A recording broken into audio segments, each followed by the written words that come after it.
Why do some businesses seem to have endless growth potential and infinite profits, while most businesses spin their wheels for decades and never become anything other than just mediocre? I mean, we all know the stats. 9 out of every 10 businesses fail, but what about those that succeed? Only 4% of them ever hit $1 million in revenue, and less than 1% of them hit 10 million. So by contrast, the top 8 tech companies in the world generated an average of $147 billion in revenue in 2022. For those doing the math, that's 14,700 times larger than the top 1% of companies in the world. So what gives? How are some companies able to scale to seemingly insurmountable heights while other companies, even the best companies, seem to stay relatively small forever? That's what today's video is all about. We're going to peek into the minds of the best entrepreneurs out there, the ones that have been able to achieve massive scale, and hear what they have to say about the matter. I'm going to cover the 6 thinking frameworks recommended by the greats that us mere mortals can apply to our own businesses. And by the end of this video, you'll have a deeper understanding on how to orient your business according to some of the best founders in the world. With any luck, we might just be able to share in some of their successes. But before I get into any of that, please do me a favor and hit the subscribe button, because as entrepreneurs, it's our jobs to grow, learn, and get better, and that's what this channel is all about. And I'd love for you to follow along. But let's jump in.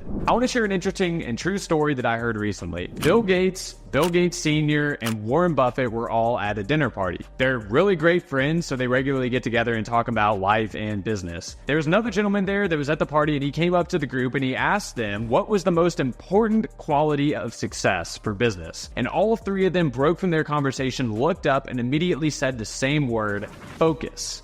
Focus is crucial for success. And if you can focus on an important mission for long enough, you can succeed. If you can't, then you won't. The unfortunate reality is that maintaining focus is becoming more and more difficult with smartphones and social media catering to our ever-shortening attention spans. One of the biggest challenges entrepreneurs face is distraction. Distractions lead to focusing on things with little or no potential consequences. It doesn't eliminate your focus, it just redirects it. And when your focus is constantly changing, then it becomes impossible to maintain forward progress for a long period of time, which is how you become successful at business. So if focus is so important, then we must start by fully understanding it. In my experience, there are 2 different types of focus. The first is North Star focus, focusing on the ultimate outcome that you want to achieve in your business. The second is tactical focus, focusing on the thing that is most important today in pursuit of your North Star. The North Star is how you orient every decision that you make. You must constantly ask yourself, is the thing that I'm doing today in pursuit of this North Star? Every decision that you make should be put through this filter. Is this thing getting you closer to the North Star, or is it getting you further away? Tactical focus is one step down. It forces you to ask yourself, what is the biggest threat today of us hitting our North Star? It may be that your customer churn rate is too high. It might be that you're unable to attract the right types of customers. It might be that your employee turnover is untenable. This type of focus forces you to identify the thing that you need to do today to eventually hit your North Star. Your North Star focus should rarely change, and ideally it would never ever change. This should be the highest conviction focus on your company, and every employee should be able to fully grasp your North Star. Your tactical focus is going to change depending on what's going on in your company. Both are critical. Success starts with identifying your North Star. So at Forecaster, our North Star is becoming the default operating system for financial planning and analysis in the private markets. To do this, we're focused on providing the best financial services for companies generating between $1 and $10 million in revenue. Once everyone understands the North Star, things become much easier because we can stop doing everything that doesn't align with our goals. The North Star dictates our focus, therefore our behaviors. To help minimize distraction and double down on focus, here are 3 thinking tools recommended by public speaker and self-development author Brian Tracy. The first is zero-based thinking. Ask yourself, knowing what I know now, would I start this again today? If the answer is no, find a way to get out of it as quickly as possible. This applies to relationships, business practices, and investments. Courage is very much needed to implement zero-based thinking effectively, and it helps to eliminate the bias that we all have to continue doing what we've done in the past. The second is worst possible outcome thinking. Always ask, what is the worst possible outcome of this action, and can I survive it?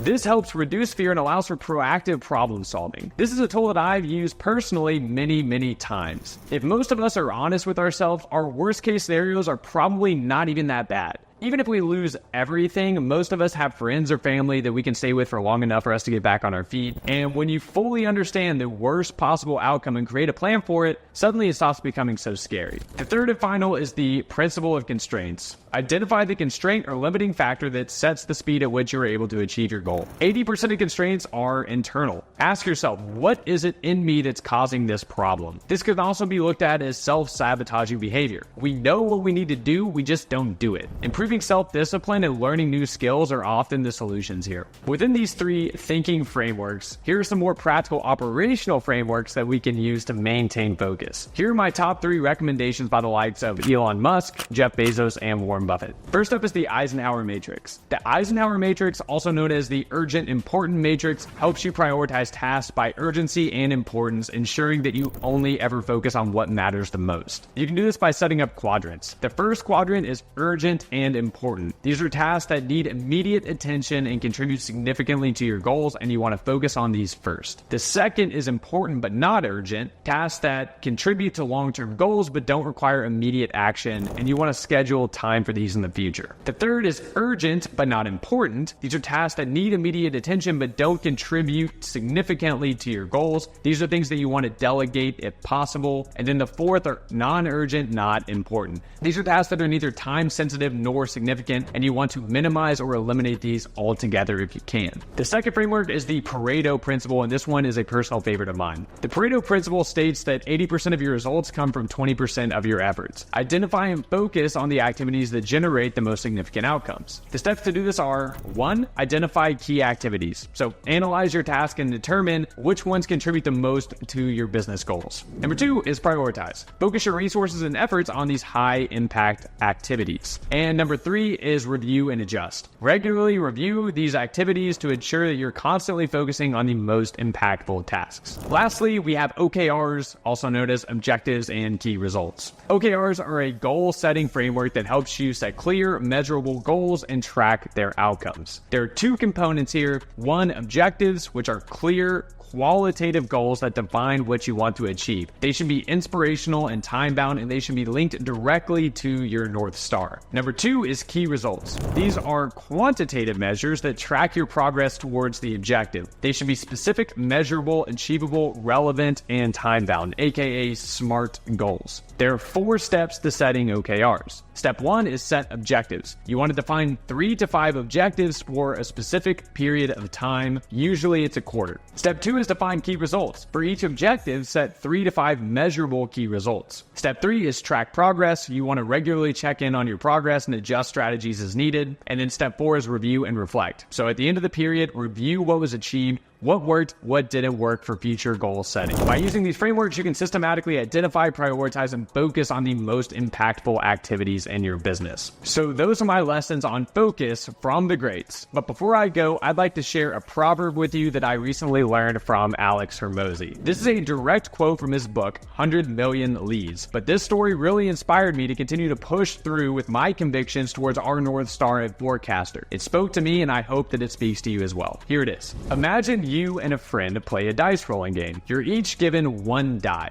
One of the die has 20 sides, the other die has 200. On each die, only one side is green and the rest are red. The point of the game is simple. Roll green as many times as you can. The rules of the game are as follows. You can't see how many sides you have. You can only see if you roll red or green. If you roll green, one of the red sides turns green and you get to roll again. If you roll red, nothing happens and you get to roll again. The game ends when you stop rolling, and if you stop rolling, you lose. What do? You roll. When you roll red, you pick up the die and roll again. When others roll green, you pick up the die and roll again. When you roll green, you pick up the die and roll again. You keep telling yourself one thing: the more I roll, the more greens I get. At first, you roll green once in a while, but as more red sides turn green, the greens happen more. With enough rolls, hitting green becomes the rule rather than the exception. What does your friend do? He rolls a few times and hits red each time. He sees you roll a green and complains that you must have a die with fewer sides. He reasons that it's the only way that you could have rolled a green before him. And although you did, you also rolled many more times. So which is it? In either case, he rolls a few more times in frustration and finally hits green, but he complains about how long it took. He spent more time watching you and complaining than actually playing. Meanwhile, you've hit your green streak. It's much easier for you, and he tells himself, you get greens every time, this game is rigged, what's the point? And he quits. So who got the die with 20 sides and who got the die with 200 sides? Well, if you get the game, you'll see that once you roll enough times, the die that you're given doesn't matter. The die with fewer sides might roll green sooner, the die with more sides might roll green later. But a die with the green side always has a chance of rolling green if you roll it. Every die hits its green streak whenever it's rolled enough times. All of us get a many-sided die. And looking at the other players, you have no idea if it's their 100th roll or their 100,000th. You don't know how good the other players are whenever they start. You can only see how well they do now. But if you understand the game, you also know that it doesn't matter. A few begin playing early, others begin much later. The rest sit on the sidelines complaining about how lucky the players are. I guess so, but they're luckier because they play. And when they hit red, which they do,